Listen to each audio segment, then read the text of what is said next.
बिस्मिल्लाहिर्रहमानिर्रहीम। अस्सलाम वालेकुम। प्रोग्राम सवाल जवाब के साथ मैं हूं आपका होस्ट ज़्यादा उस्मान ताहिर। नाज़रीन किराम, आज हम उन शहीदों की आवाज़ बनकर बात करेंगे जो बोल नहीं सकते लेकिन जिनका खून हमसे सवाल करता है। पाकिस्तान पिछली 2 दिहाइयों से दहशतगर्दी की एक खौफनाक जंग लड़ रहा है। ये कोई बहस नहीं, ये लाशें, जनाजों और कब्रिस्तानों की हकीकत है।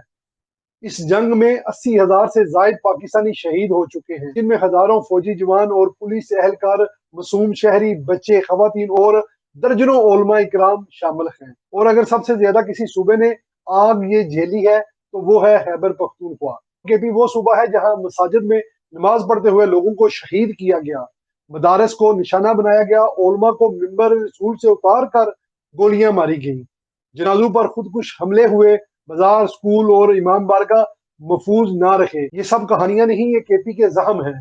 अब जरा यहाँ रुक कर सवाल कीजिए कि जब इतना खून बह चुका हो, जब गिरफ्तार दहशतगर्द खुद मान चुके हों कि वो सरहद पार से आए हैं, जब रियासती अदारे वाजिया सबूत दे चुके हों, तो फिर सबूत मांगने का बयानिया किसके लिए है? तरीके इंसाफ की हुकूमत और खास तौर पर मौजूदा वजीर आला खैबर पख्तूनख्वा सुहेल अफरीदी ऐसे बयान दे रहे हैं, या तो वो गैर जिम्मेदाराना है या फिर दानिस्ता तौर पर गुमराह कौन है। यही वो मुकाम है जहां खुद उनकी जमात के रहनमा अली अमीन, जो खुद साबिक वजीर आला बन चुके हैं, हम रियासती रिकॉर्ड और जमीनी हकायक की बुनियाद पर ये मानने पर मजबूर है कि दहशतगर्द अफगानिस्तान से आ रहे हैं। तो सवाल ये नहीं कि सच क्या है, सवाल ये है कि सच को मानने की हिम्मत किसमें है। हम जब आप सबूत मांगकर रियासती मौकफ को मशकूक बनाते हैं तो आप सिर्फ हुकूमत नहीं करते, आप दुश्मन के बयानिए को आगे बढ़ाते हैं। और याद रखिए कि दहशतगर्दों को सबसे ज्यादा ताकत गोली से नहीं, इब्हाम से मिलती है। ये शहीदों की तौहीन है, ये उन माओं के सब्र पर सवाल है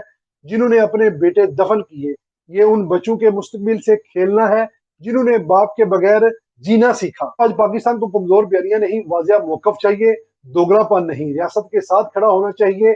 ये वक्त वोट बैंक बचाने का नहीं, ये वक्त पाकिस्तान बचाने का है, क्योंकि अगर रियासत महफूज है तो सियासत भी महफूज रहेगी। अगर रियासत ही गैर महफूज होगी तो कोई कुर्सी, कोई हुकूमत किसी काम की नहीं रहेगी। वज़ीर आला केपी के सुहेल अफरीदी इस वक्त जो है वो दहशत गर्दों के पैरोकार बन चुके हैं।